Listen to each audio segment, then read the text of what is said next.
अध्याय 13. श्री गणेशाय नमः. शुक्ल पक्षीचा शशिकर वाढे जैसा उत्तरोत्तर, तैसे हे स्वामी चरित्र अध्यायी वाढले. द्वादशाध्यायाचे अंती श्रीपाद भट बाळप्पा प्रती कपटयुक्ती फसवू पाहती, परी झाले व्यर्थची. स्वयंपाकादिक करावयासी लज्जा वाटत असे त्यासी, त्याते एक समयासी काय बोलती समर्थ. निर्लज्जासी सन्निध गुरु असे जाण निरंतरू, ऐसे बोलता सद्गुरु बाळप्पा मनी समजला.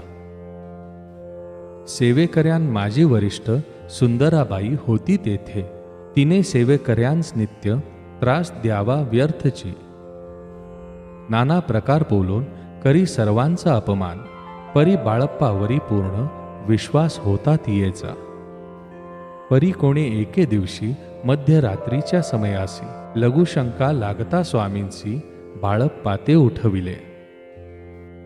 तैपासुनी बाळप्पासी त्रास देते अहर्दिशी, गारहाने सांगता समर्थांसी बाई ते शब्दे ताडीती.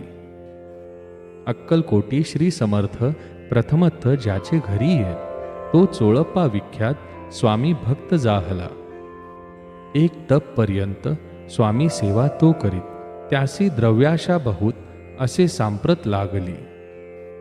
दिवाळीचा सण येता राजमंदिरा माजी समर्थ राहिले असता आनंदात वर्तमान वर्तले. कोण्या भक्ते समर्थांसी अर्पिले होते चंद्रहारासी, सणानिमित्त त्या दिवशी अंगावरी घालावा. राणीचीये मनात विचार येता त्वरित, सुंदराबाईसी बोलत चंद्रहार द्यावा की. सुंदराबाई बोलली, तो आहे चोळप्पा जवळी. ऐसे ऐकता त्या काळी जमादार पाठविला. गंगूलाल जमादार चोळप्पा जवळी ये सत्वर, म्हणे द्यावा जी चंद्रहार राणी साहेब मागती. चोळप्पा बोले तयासी, हार नाही आम्हांपासी, बाळप्पा ठेवितो तयासी, तुम्ही मागून घ्यावा की. ऐसे ऐकून उत्तर गंगूलाल जमादार बाळप्पा जवळी येऊन सत्वर हार मागू लागला. बाळप्पा बोले उत्तर, आपण असी चंद्रहार, परी चोळप्पाची त्यावर सत्ता असे सर्वस्वे. ऐसे ऐकूनी बोलणे जमादार पुसे चोळप्पा कारणे, जवाब दिधला चोळप्पाने, बाळप्पा देती तरी घेईजे. ऐसे भाषण ऐकून जमादार परतोन रूपमंदिरी येऊन वर्तमान सर्व सांगे. चोळप्पाची ऐकुनी कृती राग आला राणी प्रती. सुंदराबाईने ही गोष्टी त्या विरुद्ध सांगितल्या. कारभार चोळप्पाचे करी जो होता आजवरी, तो काढूनी त्यासी दूरी करावे राणी म्हणत असे. असो एक अवसरी काय झाली नवलपरी, बैसली समर्थांची स्वारी भक्त मंडळी वेष्टीत. एक वस्त्र तयावेळी पडले होते श्रींजवळी, तयाची करोनिया झोळी समर्थे करी घेतली. अल्लख शब्द उच्चारिला, म्हणते भिक्षा द्या आम्हाला, तयावेळी सर्वांना आश्चर्य वाटले. झोळी घेतली समर्थे, काय असे उणे तेथे, जे जे दर्शना आले होते त्यांनी भिक्षा घातली. कोणी एक कोणी 2 रुपये टाकती आणून, न लागता एक क्षण 100वर गणती गेली. जोळी चोळप्पा ते देऊन समर्थ बोलते काय वचन, चोळप्पा तुझे फिटले ऋण स्वस्थ आता असावे. पाहून या द्रव्यासी आनंद झाला तयासी, परी न आले मानसी श्री चरण अंतरले. चोळप्पासी दूर केले बाईसी बरे वाटले. ऐसे काही दिवस गेले बाळप्पा सेवा करीत आती. कोणे एक अवसरी सुंदराबाई बाळप्पावरी रागवोनी दुष्टोत्तरी ताडण करी बहुसाळ. ते ऐकूनी बाळप्पासी दुःख झाले मानसी, सोडूनी स्वामी चरणांसी म्हणती जावे येथोनी. आज्ञा समर्थांची घेऊनी म्हणती जावे येथोनी. याकरिता दुसरे दिनी समर्थांजवळी पातले. तेव्हा एक सेवेकऱ्यास बोलले काय समर्थ, बाळप्पा दर्शनास येत त्यासी आसन दाखवावे. बाळप्पा येता त्या स्थानी आसन दाविले सेवेकऱ्यांनी. तेव्हा समजले निजमनी आज्ञा आपणान मिळेना.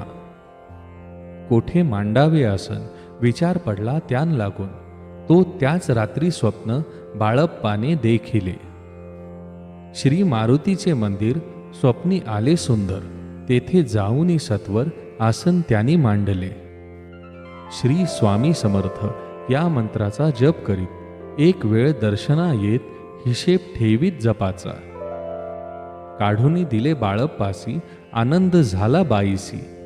गर्व भरे ती कोणासी मानी नाशी जाहली.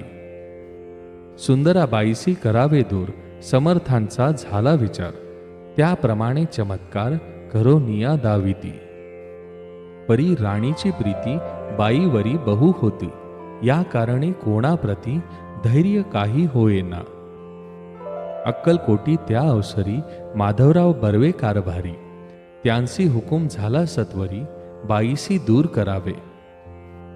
परी राणीसी भिवुनी तैसेन केले तयांनी. समर्थ दर्शनासी एक दिनी कारभारी पातले. त्यांसी बोलती समर्थ कैसा करिता कारभार. ऐसे ऐकू निया उत्तर बर्वे मनी समजले. मग त्यांनी त्याच दिवशी पाठविले फौजदारासी. कैद करून या बाईसी आणावे म्हणती सत्वर. फौजदारासी समर्थ काही एक न बोलत. कारकिर्दीचा अंत ऐसा झाला बाईचा. स्वामीची या सेवेकरिता सरकारांतुनी तत्वता पंच नेमुनी व्यवस्था केली असे नृपराये. मग सेवा करावयासी घेऊनी गेले बाळप्पासी. म्हणती देऊ तुम्हासी पगार सरकारांतुनी. बाळप्पा बोलले तयांसी द्रव्याशा नाही आम्हासी. आम्ही निर्लोभ मानसी स्वामी सेवा करू की. बाळप्पाचा जप होता पूर्ण एक भक्तास सांगून. करविले श्रींनी उद्यापन हिशोब जपाचा घेतला. बाळप्पांनी चाकरी एक तप सरासरी केली उत्तम प्रकारी. समर्थाते प्रिय झाले. दृढ निश्चय आणि भक्ती तैसी सद्गुरु चरणी आसक्ती. तेणे येत मोक्ष हाती अन्य साधने व्यर्थची. उगीच करीती दांभिक भक्ती त्यावरी स्वामी कृपा न करीते. सद्भावे जे नमस्कारिती त्यांवरी होती कृपाळू. अक्कलकोट निवासिया जय जयाजी स्वामी राया. रात्रंदिन तुझ्या पाया विष्णू शंकर वंदिती. इति श्री स्वामी चरित्र सारामृत नाना प्राकृत कथा संमत सदा भक्त परिसोद त्रयोदशोध्याय गूढ़ः. इति श्री स्वामी चरित्र सारामृते त्रयोदशोध्यायः. श्री स्वामी चरणार्पणमस्तु. शुभं भवतु.